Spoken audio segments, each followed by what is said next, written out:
Welcome Switchheads to my What Lies in the Multiverse review. And if you're looking for more great content, why not hit that like and subscribe button and become a member of the Switchheads family. And with that, I can say with all honesty, I've played some good games lately, but it's rare that I play a game that when I've played a little bit, I look down at my watch and think, holy crap, an hour has gone past, without even realizing it. But that was the case here. But what exactly have we got here? Well, what we have is a platformer puzzler at its core, but it's so much more than that. Story-wise, or at least the bits I'm going to tell you, when you're experimenting with multiverses, you manage to, well, break them somehow.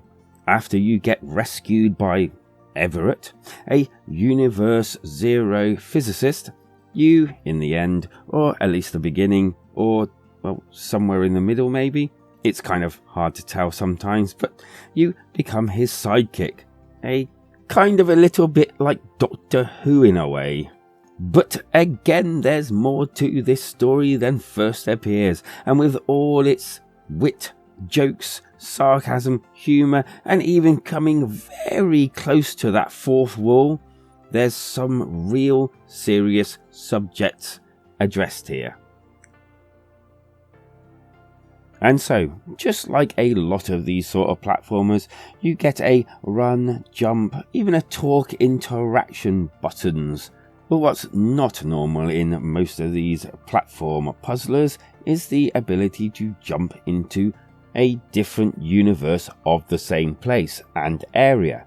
Small and sometimes large details change between these universes, adding more mechanics or objects into play.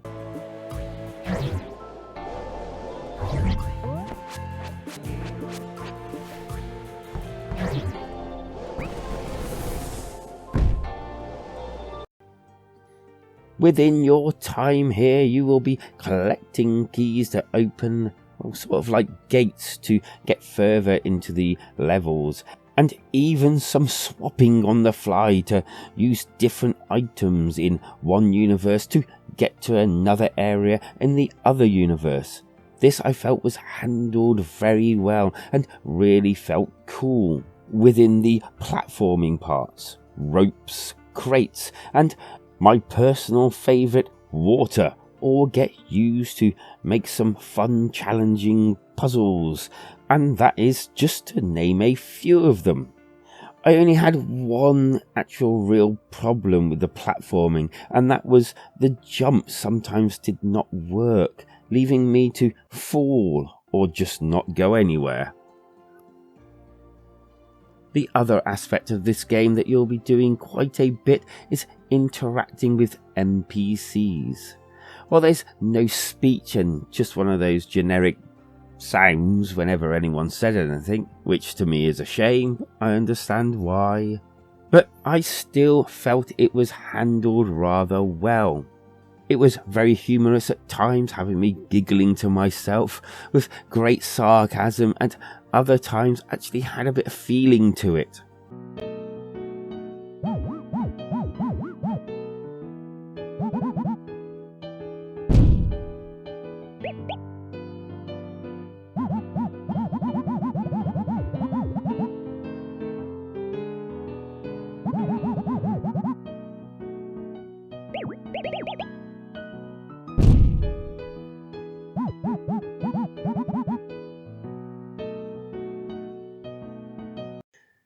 There's even collectibles that you can, well, collect if you take the time to look around for them all.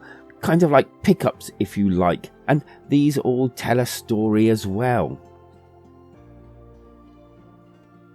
The game overall worked well, but there was times where it felt like it was asking way too much of the player and really slowed down the pacing of the game. As there was a few times I really got stuck at points trying to traverse some jumps. Shall we just say it felt a little bit too hard at times and, well, just move on. Graphically, it really did look great and nicely animated as well.